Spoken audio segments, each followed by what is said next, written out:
বেশ কথা তবে নয় হবে। রাম রাম হরে হরে হরে কৃষ্ণ হরে কৃষ্ণ কৃষ্ণ কৃষ্ণ হরে হরে হরে রাম হরে রাম রাম রাম হরে হরে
এই সপ্তম দিবস ধরে আজকে আমাদের সকলে সৌভাগ্যবান হয়েছে গো বাবা। এই ভাগবত জয়ন্তীতে মধুর মধুর প্রভুর নাম শ্রবণ করে হৃদয়ে আমাদের শীতল হয়ে গেল বাবা। হরি বল হরি বল হরি বল। এবার আসন গ্রহণ করি রে ভাই, আসন গ্রহণ করি।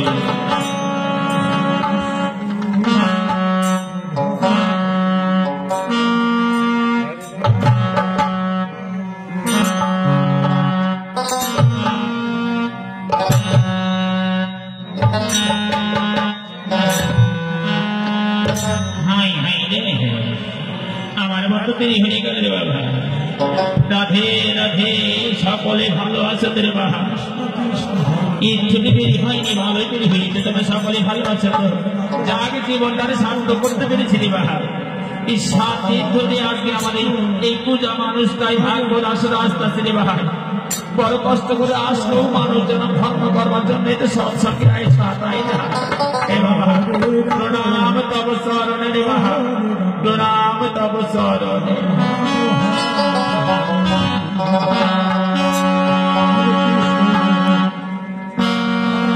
হরিবল হরিবল হরিবল হরিবল হরিবল হরিবল।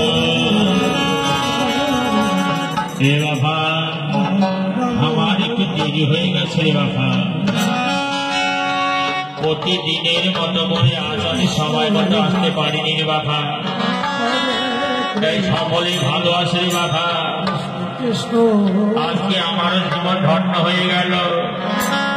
তোমাদের মতো সাধু সঙ্গ করে, তোমাদের মতো সুমধুর বৈষ্ণবী মায়েদের পেয়ে, আমার অনাদি আদি প্রাণ গোবিন্দের পরম ভক্তদের পেয়ে আমার এই ভাগবত পাঠ জীবনকে সার্থক করতে পেরেছি রে বাবা। এত সুন্দর ভক্ত আমি কোথাও পাইনি রে বাবা। ও বাবা, সর্বপ্রথমে আমার তালে তালে তোমরা সকলেই বলো তো হরি বল হরি বল হরি বল হরি বল হরি বল।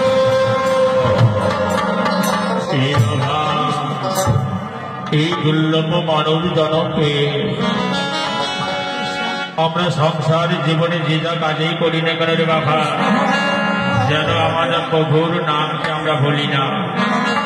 চলতে ফিরতে কর্ম করতে যখনই যে সময় আমরা থাকবো না কেন, যার কৃপা বলে আজকের এই ধরা ধামে মানব জনকে এসেছে বাবা।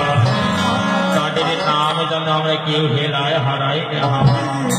বসো বাবা বসো, আজ মনোনীত ভাবে শেষ দিনে সুন্দর ভাবে আজ আমি ভাগবত পাঠ করবো।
কি বলতেছি বাবা, আজকে আমার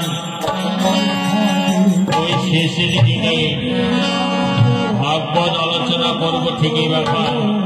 আমি বলতে চাচ্ছি কি আজকে আমরা কথা কীর্তন করি কেমন?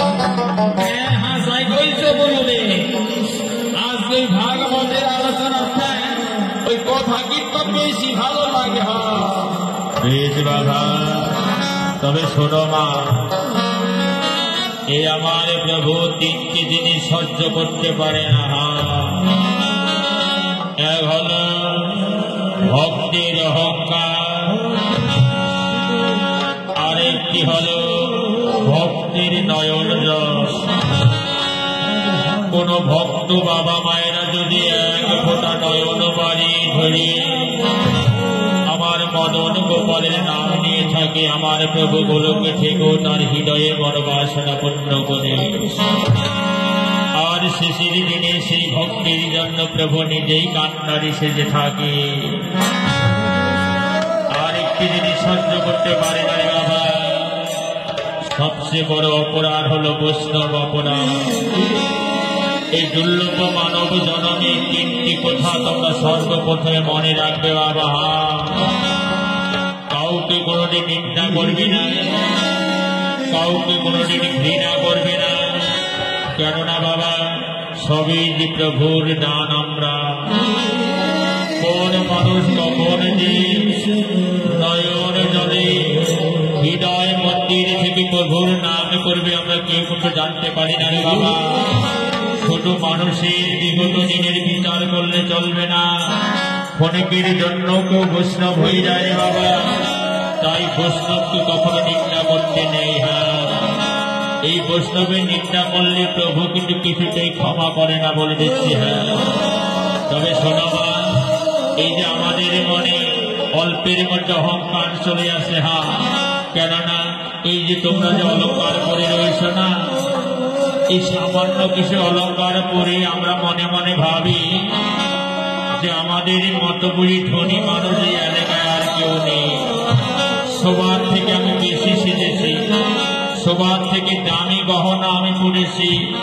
একটিবার তোমরা চিন্তা করে দেখো মা, ওই যে বৃন্দাবনে বৃন্দাবনে আমার গোপাল, তার শরীরে কত অলঙ্কার রয়েছে তোমরা জানো? সেই গোপালের শরীরে ৯টি জায়গায় অলঙ্কার রয়েছে। এক একটি জায়গায় ৯ লক্ষ টাকার অলঙ্কার পরে আমার গোপাল, সেই ছোট্ট গোপালের শরীরে লয় লাখ 81 লক্ষ টাকার অলঙ্কার পরে আছে। হ্যাঁ, সেই গোপাল কিন্তু কখনো কখনো নিজের শরীরের দিকে তাকায় না রে বাবা, সদা সর্বদাই ওই আমাদের চিন্তা করতে করতে গোপাল আমার পাগল হয়ে যায়। 81 লক্ষ টাকার অলঙ্কার পরেও যদি সে কোনোদিন ভাবে না যে আমার শরীরে এত অলঙ্কার আছে, তবে সামান্য অলঙ্কার হয়ে তার দেওয়া ভক্ত হয়ে কেন অহংকার করব গোপাল? এই অলঙ্কার আমাদের আজ আছে, কাল নাও থাকতে পারে। এই ধন আজ আমার আছে, কাল অন্ধকার হয়ে যাবে। তবে কেউ যেন আমরা অহংকার করি না রে বাবা। তবে শোনো, এই